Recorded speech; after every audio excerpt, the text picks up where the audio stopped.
పల్నాడు జిల్లా నరసరావుపేటలోని కాకుమాన వీధిలో కోటప్పకొండ వెళ్లి తిరిగి వస్తున్న ప్రభ ప్రమాదవశాత్తు మురిగిపోయి విద్యుత్ స్తంభంపై పడింది. దీంతో స్తంభం విరిగిపడి బాలుడితో పాటు మరో వ్యక్తికి తీవ్ర గాయాలయ్యాయి. బాలుడిని నరసరావుపేట 2వ పట్టణ సీఐ ప్రభాకర్ సాహసోపేతంగా కాపాడి ఆసుపత్రికి తరలించారు. ప్రమాదానికి కారణం విద్యుత్ అధికారులే అంటూ ప్రభ ముందు స్థానికులు బైఠాయించి ఆందోళనకు దిగారు.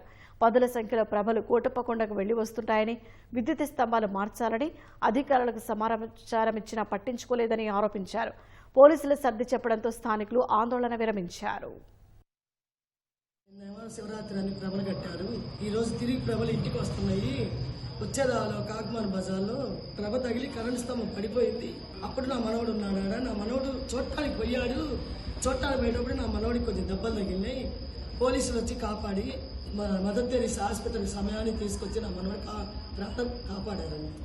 సిఐ గారికి దండమండి. అంతయాన్ని కాపాడారు, దేవుళ్ళ కాపాడారయ్యా. పోయేటప్పుడు అన్ని ప్రభలు బాగానే పోయినాయి. ఇప్పుడు వచ్చేటప్పటికి చొరక తగలంగానే మా స్తంభం ఇరిగిపోయింది. ఒక పిల్లగాడి కాలు ఇరిగిపోయింది, ఓ పిల్లగాడికి తలగా పోయింది.